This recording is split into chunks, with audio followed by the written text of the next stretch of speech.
ಕೊಡಗು ವಿದ್ಯಾ ಇಲಾಖಾ ನೌಕರರ ಪತ್ತಿನ ಸೌಹಾರ್ದ ಸಹಕಾರಿ ಸಂಘ ನಿಯಮಿತದ ಶತಮಾನೋತ್ಸವ ಸಮಾರಂಭ ಜನವರಿ 11ರಂದು ಮಡಿಕೇರಿಯ ಗೌಡ ಸಮಾಜದಲ್ಲಿ ನಡೆಯಲಿದೆ.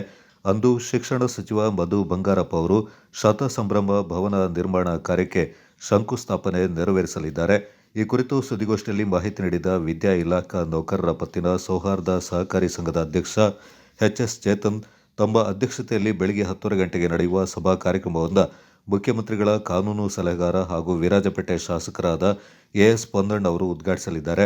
ಬೆಳಗ್ಗೆ 9 ಗಂಟೆಗೆ ಗುರು ಸದನದಲ್ಲಿ ಶಿಕ್ಷಣ ಸಚಿವ ಮಧು ಬಂಗಾರಪ್ಪ ಅವರು ಶತ ಸಂಭ್ರಮ ಭವನ ನಿರ್ಮಾಣಕ್ಕೆ ಭೂಮಿ ಪೂಜೆ ನೆರವೇರಿಸಲಿದ್ದಾರೆ. ಉದ್ದೇಶಿತ ಶತ ಸಂಭ್ರಮ ಕಟ್ಟಡದ ನಕಾಶೆಯಿಂದ ಕೊಡಗು ಮೈಸೂರು ಲೋಕಸಭಾ ಕ್ಷೇತ್ರದ ಸಂಸದ ಯದುವೀರ್ ಕೃಷ್ಣದತ್ತ ಚಾಮರಾಜ ಒಡೆಯರ್ ಅವರು ಅನಾವರಣಗೊಳಿಸಲಿದ್ದಾರೆಂದರು.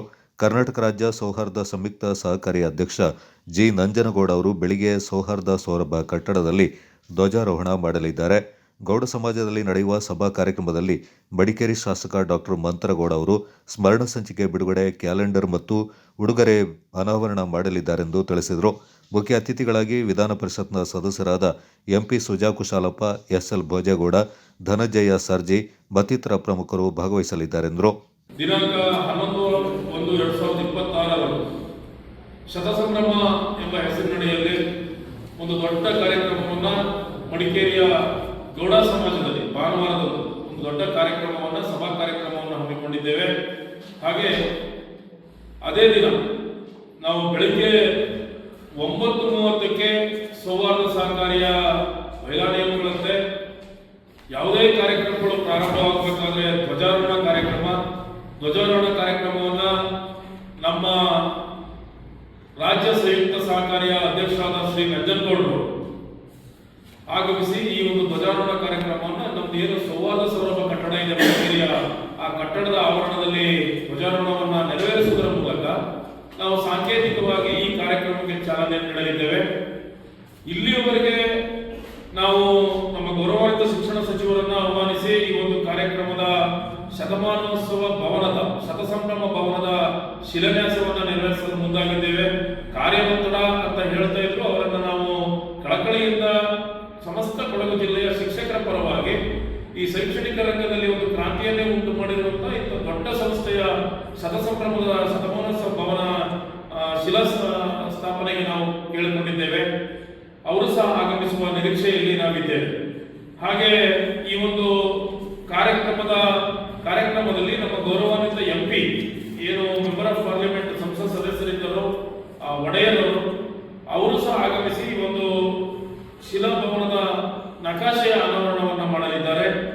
ಸಭಾ ಕಾರ್ಯಕ್ರಮದ ಉದ್ಘಾಟನೆಯನ್ನ ನಿಮ್ಮೆಲ್ಲರ ನೆಚ್ಚಿನ ನಾಯಕರು, ವಿರಾಜಪೇಟೆಯ ಶಾಸಕರು, ಮಾನ್ಯ ಮುಖ್ಯಮಂತ್ರಿಗಳ ಕಾನೂನು ಸಲಹೆಗಾರರು ಆಗಿರುವಂತಹ ಶ್ರೀ ಎಸ್. ಪೊನ್ನಣ್ಣನವರು ಸಭಾ ಕಾರ್ಯಕ್ರಮದ ಉದ್ಘಾಟನೆಯನ್ನು ಮಾಡಲಿದ್ದಾರೆ. ಹಾಗೆ ಮಡಿಕೇರಿ ಕ್ಷೇತ್ರದ ಜನಪ್ರಿಯ ಶಾಸಕರು ಶ್ರೀ ಡಾಕ್ಟರ್ ಮಂತರಗೌಡರು ನಮ್ಮ ಉಡುಗೊರೆ ಅನಾವರಣ, ಕ್ಯಾಲೆಂಡರ್ ಅನಾವರಣ ಮತ್ತು ಸ್ಮರಣ ಸಂಚಿಕೆ ಅನಾವರಣವನ್ನ ಶ್ರೀಯುತರು ಮಾಡಲಿದ್ದಾರೆ. ಈ ಒಂದು ಕಾರ್ಯಕ್ರಮದಲ್ಲಿ ಶ್ರೀ ಎಂಪಿ ಸುಜಾ ಕುಶಾಲಪ್ಪರವರು ಗೌರವಾನ್ವಿತ ವಿಧಾನ ಪರಿಷತ್ ಸದಸ್ಯರು, ಶ್ರೀ ಭೋಜೇಗೌಡರವರು ಗೌರವಾನ್ವಿತ ವಿಧಾನ ಪರಿಷತ್ ಸದಸ್ಯರು, ಧನಂಜಯ ಸರ್ಜಿ ಅವರು, ಹಾಗೆ ಹೆಮ್ಮೆಯ ಡಿಸಿಸಿ ಬ್ಯಾಂಕ್ ಅಧ್ಯಕ್ಷರಾದ ಕೊಂಡೇಂದ್ರ ಬಾಂಡ್ ಗಣಪತಿ ಅವರು, ಹಾಗೆ ನಮ್ಮ ಮುಖ್ಯ ಕಾರ್ಯನಿರ್ವಹಣಾಧಿಕಾರಿಗಳಾದಂತಹ ಆನಂದ್ ಪ್ರಕಾಶ್ ಮೀನರ್ ಅವರು, ಮತ್ತು ಇದೊಂದು ಶಿಕ್ಷಕರ ಕಾರ್ಯಕ್ರಮ ಆಗಿರೋದ್ರಿಂದ ಎಲ್ಲ ರೀತಿಯ ಸಹಕಾರವನ್ನು ನೀಡುತ್ತಿರುವಂತಹ ನಮ್ಮ ರಾಜ್ಯದ ಪ್ರಾಥಮಿಕ ಶಾಲಾ ಶಿಕ್ಷಕರ ಸಂಘದ ಅಧ್ಯಕ್ಷರಾದ ಚಂದ್ರಶೇಖರ್ ರುಗ್ಲಿ ಅವರು, ಗೌರವಾಧ್ಯಕ್ಷರಾದ ನಾಗೇಶ್ ಅವರು, ಹಾಗೆ ನಮ್ಮ ಸಹಕಾರಿ ಸಂಘಗಳ ಉಪನಿರ್ದೇಶಕರ ಆದಂತಹ ಎಚ್.ಡಿ. ರವಿಕುಮಾರ್ ಅವರು, ಮತ್ತು ಈ ಒಂದು ಸಂಸ್ಥೆಯನ್ನು ಕಟ್ಟಿ ಬೆಳೆಸಿದಂತಹ ಮಹಾನ್ ಚೇತನ ತೇಲಪಟ್ಟ ಕಾರ್ಯಪ್ಪನವರು ಮತ್ತು ಶ್ರೀ ಪಟ್ಟಣ ಉತ್ತಪ್ಪನವರು ಏನು ಸ್ಥಾಪಕ ಕಾರ್ಯದರ್ಶಿಗಳಾಗಿ ಸ್ಥಾಪಕ ಅಧ್ಯಕ್ಷರಾಗಿ ಈ ಒಂದು ಸಂಸ್ಥೆಯನ್ನು ಕಟ್ಟಿ ಬೆಳೆಸಿ ಇಷ್ಟು ಅಗಾಧವಾಗಿ ಬೆಳೆಯಲು ಕಾರಣೀಭೂತರಾದಂತಹ ಆ ಎರಡು ಏನು ಕುಟುಂಬಗಳಿದೆ, ತೇಲಪಟ್ಟ ಕುಟುಂಬ ಮತ್ತು ಪಟ್ಟಣ ಕುಟುಂಬದ ಮುಂದಿನ ಕುಡಿಗಳೇನಿದ್ದಾರೆ, ತೇಲಪಟ್ಟ ಕಾರ್ಯಪ್ಪನವರ ಮೊಮ್ಮಕ್ಕಳನ್ನ ಮತ್ತು ಪಟ್ಟಣ ಕುಟುಂಬದ ಹಿರಿಯರನ್ನ ಕರೆದು ವಿಶೇಷವಾಗಿ ಸನ್ಮಾನಿಸುವ ಕಾರ್ಯಕ್ರಮವನ್ನು ಸಹ ನಾವು ಹಮ್ಮಿಕೊಂಡಿದ್ದೇವೆ. ಅವರು ಸಹ ಮುಖ್ಯ ಅತಿಥಿಗಳಾಗಿ, ಅವರೆಲ್ಲ ಹೊರಗಡೆ ಇದ್ದರೂ ಸಹ ಈ ಒಂದು ಕಾರ್ಯಕ್ರಮದ ಮೇಲೆ ಪ್ರೀತಿ ಇಟ್ಟು ಈ ಕಾರ್ಯಕ್ರಮಕ್ಕೆ ಆಗಮಿಸ್ತಾ ಇದ್ದಾರೆ.